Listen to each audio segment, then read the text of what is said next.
Hey everybody, Coach here. Thanks for taking a few minutes. I hope whatever you're doing, wherever you're going, you've brought us along and you learn a little something here like you do every week. Hey, I wanted this week's episode to firmly delineate between two distinct horticultural practices, because there are some that understand it and there are more that do not. We are looking at landscaping versus gardening as far as terms and actual practices. There is a vast amount of difference and a completely different approaches to each. Let's get into this one, shall we? Thanks for joining in the bowels of winter of 2023. Hey, I'm Matt. You can call me Coach. Every Friday I bring with me landscape DIY education, concepts and theories, ideas and solutions so you guys can go out and tackle a landscape project yourself, get professional results, save a whole lot of money in the process, and in this day and age, be a lot more self-reliant. Man, after a 20-plus year career in the green industry, I'm bringing with me a lot of knowledge and experience that I want to share with you guys, the new, modern, educated, self-reliant homeowner of today.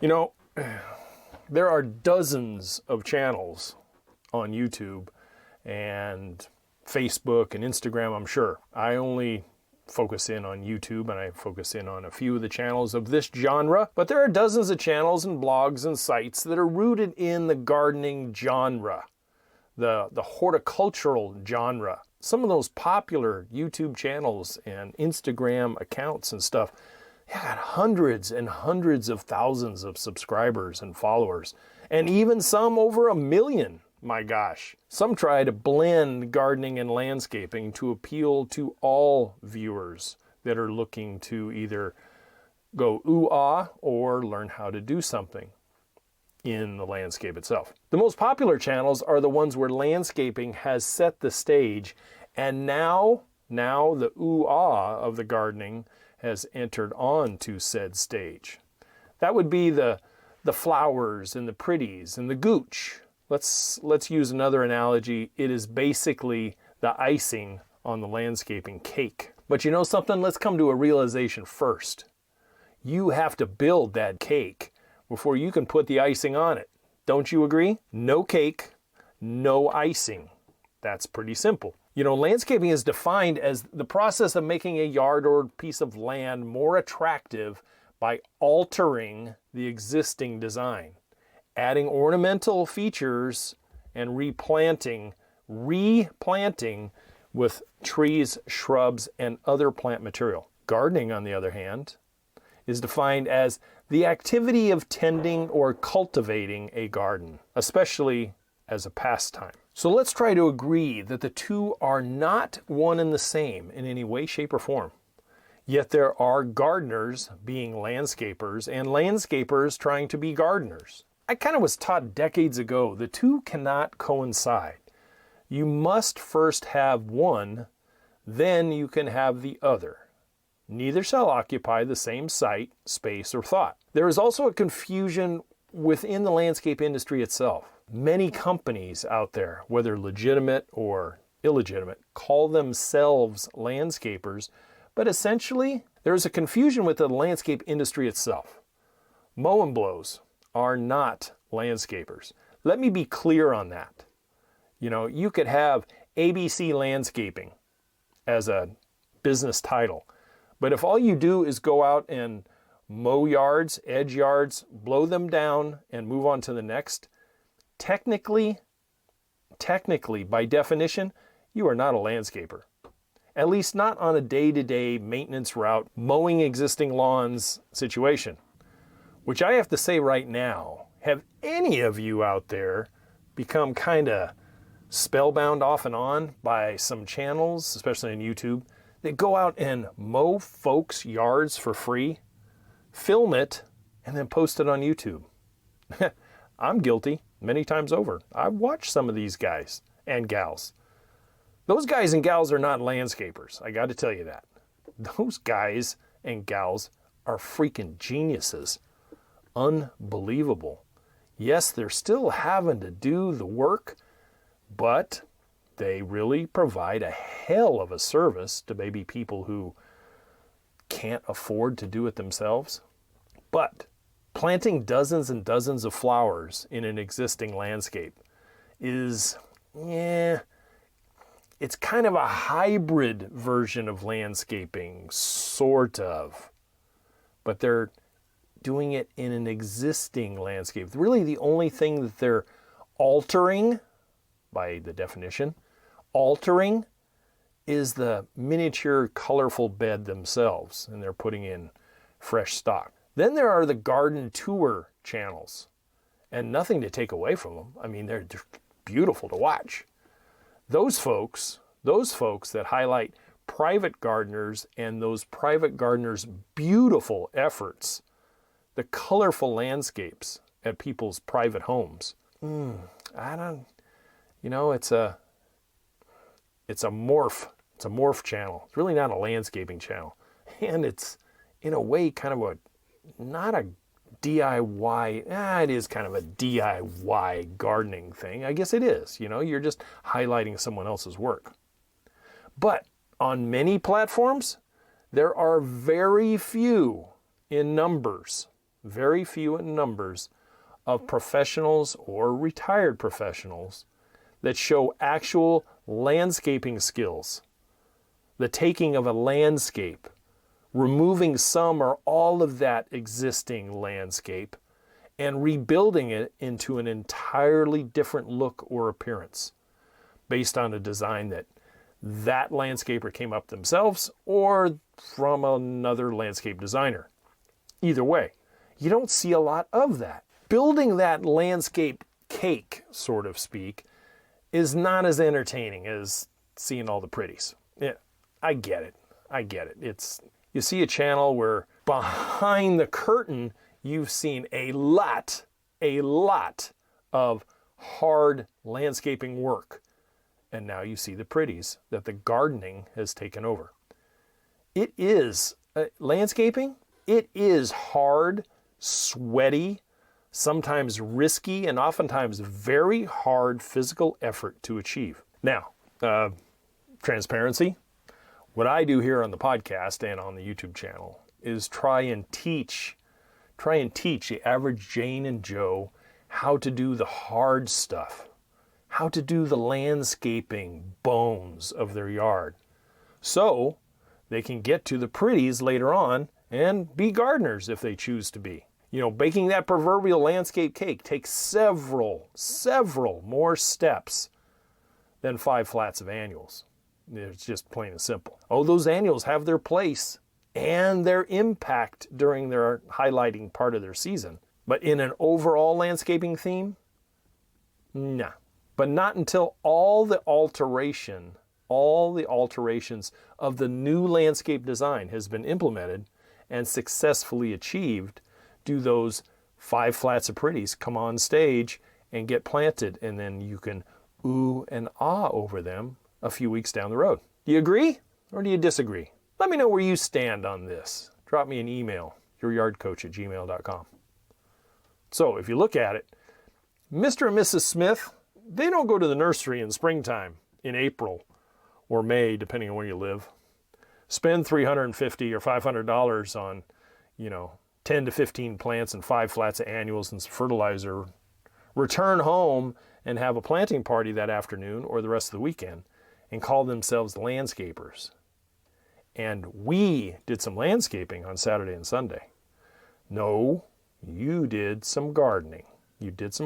Which is fine. There should be a lot more homeowners out there doing gardening and sprucing up and replenishing pretty in their yard. That's just part of good homeownership responsibility. Now, on the other hand, if the Smiths had replaced their old irrigation valves, all of them, all 10 of them, recontoured the front yard for drainage, installed new low-voltage lighting, placed a dozen 500-pound boulders in the new front yard, using a rented mini skid steer, and then reseeded or resodded the front lawn, put in some edging, and redid the front walkway.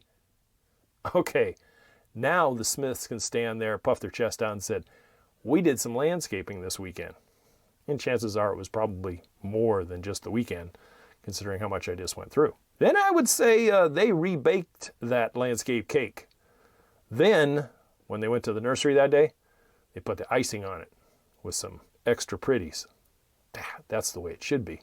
And that's the way it's defined. So they landscaped initially, then did some gardening afterwards. So can you switch hit between the two? Yeah, absolutely you can. But 95% of the time, now let me back that up. Let me just say how you can switch hit between the two. Say you're landscaping the backyard this year, but next Saturday, during the planning phases of the backyard project, you're doing some gardening by cleaning out the old bed, you're pruning back some perennials, you've replanted some spring annuals, and you did some feeding of the lawn and of the rest of the landscape. So, can you landscape and garden in the same site? Well, technically a front yard and a backyard are not the same site, but they are the same property and they are the same people taking it on. So, yeah, sort of switch hitting. But 95% of the time, you are applying landscaping first somewhere, then enjoying the pastime of gardening later. Please show me where the two coincide in the exact same spot. No, it's a landscaping black hole. Don't try. Now, in many of the projects I was involved in, including my own properties over the last 40 years, I always landscaped first. Then, after all was done and maintenance was caught up on, and maybe it's 2 or 3 seasons down the road, I applied the joy of gardening to that newly installed landscape. And I put in my frontal beds of annuals, and I did my corner planting of perennials and bulbs and whatever, and then I enjoyed the pastime of gardening. Either for my own home or at times for others I had done the initial landscaping for, like color switch outs. I had gone to several clients over the years where I had landscaped their front yard in 2003, and then in 2004, they would call and say, hey, can you come do those beds that you originally planted out and put in color and that kind of stuff for us? Okay, then I went back and did some gardening for them. Then on a few occasions, and this would be my own personal property, then on a few occasions I would garden all year long. I would. I had already got the initial landscape in. Everything was going great. I was taking care of everything. And I would do my pretty corners and other stuff that you've seen in some B-roll of Weed Patch Ranch. And then I would get a wild hair. I'd get a wild hair up my butt and jump back into landscaper beast mode and redo an area into a totally different look. For instance, there was the sunset deck out in front. And I'd initially put in the lawn and the trees and the perennials and the boulders and irrigation and all the landscaping. Then I went back and I gardened one weekend and I put in the stacked slate urn water feature and hooked that up. Now, could you call that landscaping? No, because I don't know, I guess. But I would landscape that new water feature in, and then I would plant color and ground cover and other stuff around it. So I think it's landscaping with the water feature and then gardening with the color afterwards. Finish that project, then the new garden area, it got the pretties later on. Done right, seriously, done right, landscaping requires many, many steps and processes. Gardening does not. Same applies to other things. An example would be interior design work.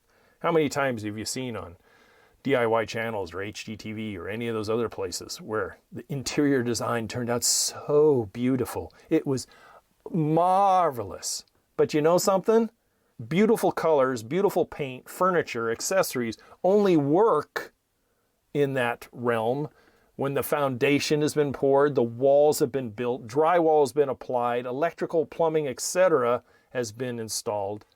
Then the interior designer can go in and make it look beautiful with the ooh and the ah.